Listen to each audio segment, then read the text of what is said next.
Hello everyone, good morning and अस्सलाम वालेकुम। Welcome back Sameera Saleem blog. So guys, अल्हम्दुलिल्लाह मैं बाहर आ चुकी हूँ।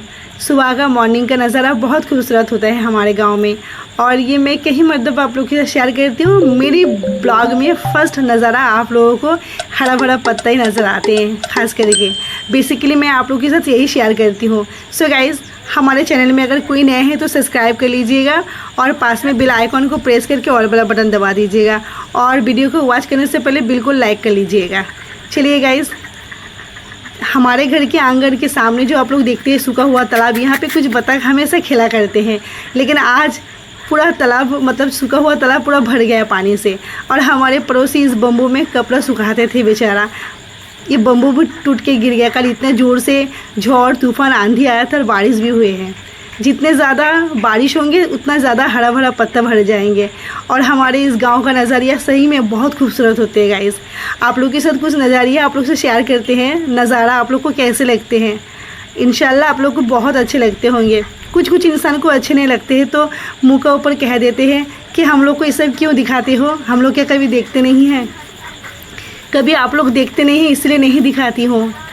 आप लोग को इसलिए दिखाती हूँ कि अल्लाह सुब्हानहू व तआला की हर नेमत को हम लोग देखते हैं और अल्लाह सुब्हानहू व तआला की बहुत शुक्र अदा करते हैं, क्योंकि ये सब हम लोग को मार्केट में मिलते हैं, और जब हम लोग पेड़ पौधों में देखते हैं तो बार बार अल्लाह की तारीफ़ करने का मन करते हैं। इसीलिए मैं अपने सारे यूट्यूब फैमिली के साथ शेयर करती हूँ। किसी किसी को अच्छे नहीं लगते हैं, क्योंकि ये सब हर इंसान को अच्छा लगना चाहिए। ये तो अल्लाह तआला की नेमत है, इतना खूबसूरती नज़ारा। क्योंकि गाइस अल्हम्दुलिल्लाह हम 10 साल हो गए हैं, इससे ज़्यादा यहाँ पे आए हुए हैं, और तब से मुझे अभी तक ये नज़ारा इतना खूबसूरत लगते हैं कि मुझे कभी ऐसा लगते नहीं कि मैं देख देख के थक गई हूँ। और मैं वाकई में मैं जब शहर में रहती थी तो ये सब पेड़ पौधे हमको कभी नज़र में नहीं आते थे। हाँ, मैंगो ट्रीज़, नारियल ट्रीज़, ये सब हमको नज़र आते थे, पर ये सब नज़र नहीं आते थे। तो इसलिए मैं हर बार देखती हूँ तो अल्लाह की शुक्रगुज़ार करने में मजबूर हो जाती हूँ। और मुझे उम्मीद है मेरी यूट्यूब फैमिली सबको, मेरे जितने सारे ब्लॉग में आप सबको देखने को मिलते हैं, सब कुछ आप लोग को अच्छे लगते होंगे, तभी तो आप लोग समीरा को इतना मोहब्बत देते हैं। चलिए गाइस, अगर मेरे बात पे किसी को ठेस पहुंची तो प्लीज़ मुझे माफ़ कर दीजिएगा। चलिए वीडियो को स्टार्ट कर देते हैं। मेरा डेली का काम है ये, मैं किचन में आती हूँ तो सबसे पहले किचन को साफ़ करती हूँ, और मैं बासी किचन में कभी चाय वगैरह नाश्ता नहीं बनाती हूँ। सबसे पहले या तो फिर मैं रात को धो के साफ़ सुथरा करके उसके ऊपर एक कपड़ा की टुकड़े से ढक देती हूँ, उसके बाद मैं चाय बनाना स्टार्ट करती हूँ। अगर मेरे किचन खुला रहते हैं बिना कपड़ा से ढके हुए तो मैं सबसे पहले किचन को साफ़ करती हूँ, उसके बाद चाय बनाने की प्रोसेस स्टार्ट करती हूँ। सो अल्हम्दुलिल्लाह मैंने किचन को अच्छी तरह से साफ़ कर लिए हैं, और फिर दोपहर में खाना बनाने के बाद भी मैं साफ़ करती हूँ, और फिर नाइट में भी मैं सेम वही चीज़ करती हूँ। और यहाँ पे मैं स्टार्ट कर दी चाय बनाना, और चाय के बिना तो मेरी मॉर्निंग होते ही नहीं है, आप लोगों को तो पता ही है। और बहुत बार हस्बैंड जी मुझे बोले हैं आहिस्ता आहिस्ता चाय की तलब छोड़ दो, लेकिन बहुत कोशिश करते, क्या करें, होते ही नहीं है। बहुत सारे लोग छोटा छोटा कप में चाय पीते हैं, और मुझे तो एक भर के कप में चाय नहीं पीते तो पुसाता भी नहीं है। सो गाइस, बहुत सारे लोग अगर मेरे ब्लॉग को देख रहे हैं और सुन रहे हैं तो कभी मुझे दावत नहीं करेंगे अपने घर में, सोचेंगे बाप रे इतनी ज़्यादा चाय पीते हैं तो इतना ज़्यादा चाय कैसे है। तो चलिए कोई बात नहीं, मैं जस्ट थोड़ा सा मस्करी की है आप लोग से। सो हस्बैंड जी रेडी होके चले आए हैं, और यहाँ पे मैं अपना चाय बनाने की प्रोसेस अभी तक ख़त्म नहीं हुए हैं, क्योंकि कुछ दिन से मेरे हस्बैंड जी मुझसे पहले उठ जा रहे हैं और नेट में बहुत ज़्यादा काम कर रहे हैं, और उसके बाद अपना काम क्लियर कर लेते हैं, और मैं उठ के फ्रेश होती हूँ, बाहर में घूमती हूँ, उसके बाद आके अपना किचन का काम स्टार्ट करती हूँ। पर अल्हम्दुलिल्लाह आप सबकी प्यारा दुआ से मैं बहुत अच्छी हूँ, और मेरा गला का खड़ा से नहीं गया है, लेकिन खांसी चला गया अल्हम्दुलिल्लाह, क्योंकि डॉक्टर के पास गए हैं। वो डॉक्टर देखने में छोटा मोटा है गाइस, वो डॉक्टर की दवा इतना ज़्यादा अच्छा है। जब मुझे सांस का प्रॉब्लम हो रहा था सबसे पहले, और एक अंकल मुझे वहीं पे जाने के लिए सजेस्ट किया था, और मैंने जाके देखे हैं। इतना छोटा सा डॉक्टर है, क्या पता क्या करेंगे, पर वो डॉक्टर सही में बहुत अच्छा दवा देते हैं। और मेरा डॉक्टर कोई और है, आप लोग से कभी शेयर करूँगी इंशाल्लाह। ये वाला डॉक्टर के पास जब सांस का प्रॉब्लम होते हैं, खांसते हैं तो सांस का प्रॉब्लम बढ़ जाते हैं, फूलते हैं, तो मैं वहीं पे चले जाती हूँ। सो गाइस अल्हम्दुलिल्लाह हमने ब्रेकफास्ट कर लिए हैं बात करते करते, और यहाँ पे दवा लेके बैठ गए हैं। और ये जो दवा दिए हैं आदमी, मतलब डॉक्टर है, आदमी नहीं सॉरी, वो बहुत अच्छे इंसान है, अल्लाह उनको उनकी नेक तमन्ना को पूरी करे। हालांकि वो हमसे पैसा लेके मुझे दवा दिया, लेकिन हमें जो परेशानी हो रहा था हम सोच रहे थे क्या करें क्या करें, क्या करने से मेरा तबीयत ठीक होगा। और जब वहाँ पे गए हैं एक दिन में ही अल्लाह सुब्हान व तआला मेरा दवा खाए हैं तो अल्लाह ताला ने मुझे शिफा दिए हैं, और आप सबकी प्यारा दुआ से। चलिए गाइस, दवा बहुत कम है लेकिन काम बहुत ज़्यादा किए हैं अल्हम्दुलिल्लाह। मैं एकदम फिट हो गई हूँ, सिर्फ गले में थोड़ा सा आवाज़ का प्रॉब्लम हो रहे हैं। जो मेरा आवाज़ जो है थोड़ा सा सोनू टाइप का निकलती है, लेकिन अभी मेरा आवाज़ थोड़ा मोटा टाइप का निकल गया है, यानी मैं खांसते खांसते मेरा गला एकदम फट गया है। चलिए, आप लोगों को शायद मेरे ब्लॉग से आप लोगों को पता चल रहे हैं। गाइज़, यहाँ पे रात में हमने बर्तन नहीं धोए हैं क्योंकि मुझे बुखार आए हैं, और बुखार जब आते हैं तो मैं रात में बर्तन वगैरह नहीं धोती हूँ। मुझे ठंड लग जाती है, खांसी होती है, ज़ुकाम होते हैं, तो मैं काफ़ी दिन से ऐसे ही मेरे साथ सिलसिला चालू है। और मैं यहाँ पे पानी वगैरह सब कुछ रख लिए हैं, और आज बिल्कुल ज़रा से भी धूप नहीं निकले हैं, बहुत ज़्यादा हवा चल रही है। तो मैंने सोचे हैं बाहर में बैठ के पहले की तरह बर्तन धो लेती हूँ। और मेरे भैया यहाँ पे जो देख रहे हैं, ये जगह में जो ईंटा रखा हुआ है ये पानी की वजह से थोड़ा ब्लैक कलर का हो गया है, और यहाँ पे मेरा भैया प्लास्टर किए हैं बहुत अच्छे से, क्योंकि पहले से यहाँ पे प्लास्टर किया हुआ था। बाइक को निकालना घुसाना ऐसे करते करते टूट गया था। तो गाइस अल्हम्दुलिल्लाह यहाँ पे हम बैठ गए हैं बर्तन धोने के लिए। यहाँ पे बैठ के ही बर्तन धोएंगे क्योंकि मेरा कदम लड़खड़ा रहे हैं। फिट तो मैं हो गई हूँ अल्हम्दुलिल्लाह, पहले से बहुत बेहतर हूँ, पर घुटनों में ताकत नहीं है, ऐसे फील हो रहे हैं। इसलिए हमने सोचे हैं धूप तो निकला ही नहीं है, बाहर में बैठ के अगर बर्तन धोएंगे तो मुझे परेशानी नहीं होगा। तो इसलिए मैं बाहर में चली आई हूँ, बाहर का हवा का लुत्फ़ उठा रही हूँ और बर्तन भी धो रही हूँ। अल्हम्दुलिल्लाह हमने अपने सारे बर्तन धो लिए हैं। चलिए गाइस, एक दिन तबीयत ख़राब था तो भाभी बर्तन धो दिया, और वो भी बेचारा कितना धो दे। और जो बच्चा है समीर भाई का जो बेटा, बहुत परेशान करते हैं, और वो भी कितने हम देखते हैं बेचारा अपने ही घर का बहुत ज़्यादा काम लेके परेशान रहते हैं। और फिर इंसान अगर किसी का कर दे तो कितना बार कर दे, बोलिए। खुद का काम खुद को करना चाहिए अपनी ज़िम्मेदारी से। चलिए गाइस, अल्हम्दुलिल्लाह हम यहाँ पे चले आए हैं। और गाइस, इंसान को कभी भी दो चीज़ के ऊपर कभी घमंड नहीं करना चाहिए, एक दौलत के ऊपर और दो हुस्न के ऊपर, यानी अपने चेहरे अपने खूबसूरती के ऊपर, क्योंकि ये दो ही चीज़ अल्लाह ताला ने हम लोगों को देते हैं। और हम लोग अपने अगर हम लोग में से कोई खूबसूरत होते हैं तो दूसरों जो देखने में अगली होते हैं, खराब होते हैं, उससे हम लोग इंसाल करते हैं। ऐसे कभी नहीं होना चाहिए, क्योंकि अल्लाह ताला की हाथ होते हैं, अल्लाह ताला हर इंसान को खलक करते हैं। और दो चीज़ होते हैं, और एक चीज़ दूसरा चीज़, हाँ, इंसान को कभी दौलत के ऊपर घमंड नहीं करना चाहिए। ये भी अल्लाह ताला नवाजते हैं इंसान को। अल्लाह ताला देखते हैं कि हम इसे दौलत देते हैं और ये किस तरह से यूज़ करते, किस तरह से खर्च करते, क्योंकि अल्लाह रब्बुल इज़्ज़त हर चीज़ की हिसाब लेने वाले हैं। और ख़ास करके इंसान को जब दौलत देते हैं ज़्यादा करके, तो अल्लाह ताला देखते हैं कि ये गरीब में तकसीम करते हैं, खुद खा लेते हैं।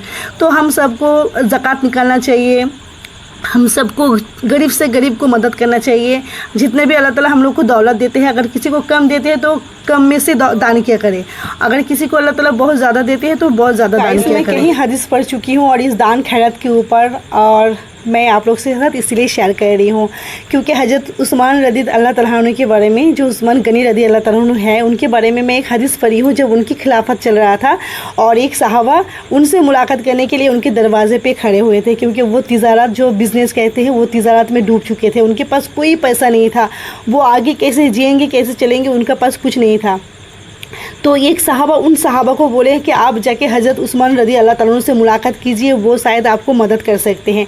तो वो सहाबा हज़रत उस्मान रज़ी अल्लाह तआला अन्हु के दरवाजे पे खड़े हुए हैं, और उनको बाहर से बहुत शोर शराबा की आवाज़ आ रहे हैं, अपने बीवी बच्चे को डांटने का आवाज़ आ रहे हैं। तो फिर वो इंसान सोचने लगे हैं, हज़रत उस्मान रज़ी अल्लाह तआला अन्हु अपने बीवी बच्चे को ज़रा सा शहद बर्बाद किया तो इतना डांट रहे, तो क्या मुझे मदद करेंगे? फिर हज़रत उस्मान रज़ी अल्लाह तआला अन्हु बाहर आए हैं, फिर उनसे बोले हैं, आप तस्वीर लाइए, आप बोलिए क्या बात है, आप हमसे क्यों मुलाकात करने आए हैं? फिर वो सहाबा आए हैं मदद करने के लिए, मतलब मदद मांगने के लिए, तो हज़रत उस्मान रज़ी अल्लाह तआला अन्हु के आगे फरमाए हैं कि ये हज़रत उस्मान रज़ी अल्लाह तआला अन्हु, क्या आप मेरी मदद कर पाएंगे? तो फिर उन्होंने कहा है आप बताइए। तो फिर उन्होंने कहने लगा कि हमारे हाथ में कुछ बचे नहीं है, हमने जो बिज़नेस किए थे, यानी तिजारत किए हैं, उसमें डूब चुके हैं, आप प्लीज़ क्या हमें मदद कर सकते हैं? तो हज़रत उस्मान रज़ी अल्लाह तआला अन्हु ने क्या किए हैं, अपने घर में जो जमा किया हुआ शहद का डब्बा, बड़ा बड़ा डब्बा, वो उनको थमा दिए हैं, और कुछ तिजारत करने के लिए कुछ पैसे उनके हाथ में, उस ज़माने का पैसे जिनको क्या बोलते हैं, कभी कभी भूल जाती हूँ। तो हाँ, उस पैसे को दिनार कहाँ कहते थे आगे ज़माने के लोग, जब रसूलुल्लाह सल्लल्लाहु अलैहि वसल्लम की ज़माना था। सो गाइस, तो रसूलुल्लाह सल्लल्लाहु अलैहि वसल्लम साहबा लोग ऐसे थे, जब जितना दौलत कमाते थे सब में तस्कीम किया करते थे, सबकी मदद करने के लिए खड़े होते थे। हम इंसान को भी ऐसे ही बनना चाहिए। हम लोग के पास जब दौलत होते हैं तो हम लोग को कभी घुमान नहीं करना चाहिए, किसी को नीचा नहीं दिखाना चाहिए, हमेशा सबके मदद के लिए खड़े होना चाहिए। जिसे ताकत से हो सके ताकत से मदद करेंगे, जिसे दौलत से हो सके दौलत से मदद करेंगे इंशाअल्लाह। अल्लाह ताला हम सबको नेक हिदायत दे और दीन के रास्ते में चलने वाला इंसान बनाए, आमीन। सो गाइस, अल्हम्दुलिल्लाह आज मैंने कुछ सब्जियां काट दी है, भिंडी और बैगन, और यहाँ पे देख रहे हैं आप लोग हम राइस बैठा दिया। ये यहाँ पे हमने साग मेरा फेवरेट है गाइस, आप लोग कुछ भी मत सोचिएगा, हमें बहुत ज़्यादा साग पसंद है और पेट के लिए बहुत अच्छे होते हैं, इंसान की पेट साफ़ रहते हैं अल्हम्दुलिल्लाह। तो हमारे गाछ में होते हैं तो हम सोचते हैं कि गाछ का साग खाया करें। ऐसे भी तो हम लोग की गांव में आप लोग को पता है सब फ्रेश और ताज़ा हरा भरा मिलते हैं, तो इसीलिए हम लोग के यहाँ पे बहुत ज़्यादा साग भरा रहते हैं अल्हम्दुलिल्लाह। गाइस, हस्बैंड जी अपने भाई को लेके बहुत ज़्यादा टेंशन कर रहे हैं, आप लोग प्लीज़ दुआ कीजिएगा, हस्बैंड जी को समझाइएगा। खाना भी बिल्कुल खाने के लिए उनका मन भी नहीं कर रहे हैं, अपना भाई को याद करके रोए जा रहे हैं। और यहाँ पे मेरा भाभी मेरा मैक्सी, मेरा जो सलवार कमीज पहने थे तो वो सब धो दे रहे हैं, क्योंकि मेरा तबीयत ठीक नहीं है, तो इसलिए भाभी ज़ोर करके बोले हैं कि चलो हम धो देते हैं। तो मेरा एक मैक्सी एक कपड़ा धो दिया अल्हम्दुलिल्लाह। हम भी भाभी का मदद करते हैं, भाभी भी मेरा मदद करते हैं, हम दोनों एक दूसरे से वाकई में बहुत प्यार से जुड़े रहते हैं। चलिए गाइस, यहाँ पे देखिए एक साइड हमने साग बैठा दिए है, एक साइड भिंडी का तरकारी बैठा दिए हैं। भिंडी का तरकारी हस्बैंड जी का फेवरेट और साग मेरे फेवरेट है। और मैंने बैगन रखे थे, लेकिन बैगन तो थोड़ा सा है, इसलिए हमने क्या किए हैं, ये जो भिंडी देख रहे हैं इसमें दे दिए। वाकई में हम तो वॉइस ओवर बाद में कर रहे हैं, सब्ज़ी वाकई में बहुत टेस्टी हुआ है। और मैं ये सब काफ़ी टाइम आप लोग से शेयर किया करते हैं, इसलिए हमने पूरा फुल वीडियो आप लोग से कुक करने वाला वीडियो शेयर नहीं किए हैं। चलिए गाइस, खाना भी अल्हम्दुलिल्लाह बन गए हैं और मैंने किचन भी अल्हम्दुलिल्लाह साफ़ कर लिया है। अगर किचन मैशी होके रहते हैं ना तो मुझे ज़रा सी भी अच्छे नहीं लगते, इसलिए मैं जब भी खाना बनाती हूँ, कुक करती हूँ, तो मैं उसके बाद किचन को अच्छी तरह से साफ़ कर लेती हूँ। सो गाइस, अल्हम्दुलिल्लाह हमने यहाँ पे साग को बना लिए, और साग कितना ज़्यादा लग रहे थे इतना थोड़ा सा हो गया है, क्योंकि हरा भरा पत्ता से ऐसे लगते हैं। और यहाँ पर अल्हम्दुलिल्लाह भिंडी भी बन गए हैं, बहुत थोड़ा सा भिंडी था इसलिए थोड़ा सा लग रहे हैं। और अल्हम्दुलिल्लाह चलिए अभी हम फ्रेश होके आके इंशाल्लाह हस्बैंड जी भी आ गए हैं और हम यहाँ पे खाना निकाल रहे हैं। गाइस, जब भी खाना बनाते हैं ना पूरा हम पसीने से पूरा भीग जाते हैं, चाहे गुसल करने की बाद हो गुसल करने की पहले हो, तो इसलिए मैं खाना बनाने के बाद फिर फ्रेश होके आती हूँ। गाइस, आज का ब्लॉग आप लोग को कैसे लगे आप लोग कमेंट करके बताइएगा, और जो नया है प्लीज़ सब्सक्राइब कर लीजिएगा और पास में बेल आइकॉन को प्रेस करके ऑल वाला बटन दबा दीजिएगा और लाइक करना बिल्कुल मत भूलिएगा। सो गाइस, अल्हम्दुलिल्लाह हस्बैंड जी भी आ गए और हम यहाँ पे हस्बैंड जी के लिए खाना लगा दिए हैं। गाइस, अगर मेरी बात से किसी को ठेस पहुँची है, किसी को बुरा लगे हैं, किसी अमीर इंसान अगर मेरा ब्लॉग को देख रहे हैं, आप लोग प्लीज़ मुझे गलत मत समझिएगा और मेरे बात को समझने की कोशिश कीजिएगा। मैं खुद से कुछ नहीं कहती हूँ, मैं हदीस पढ़ती हूँ, कुरान पढ़ती हूँ, उससे हवाला देती हूँ आप लोग से। आप लोग को कैसे लगते हैं आप लोग कमेंट करके ज़रूर बताइएगा। अगर कुछ गलत लगे तो समीरा को बहन समझ के माफ़ कर दीजिएगा। चलिए अपना ख्याल रखिएगा, मिलते हैं नेक्स्ट वीडियो में, तब तक के लिए टाटा बाय बाय एंड अल्लाह हाफिज़।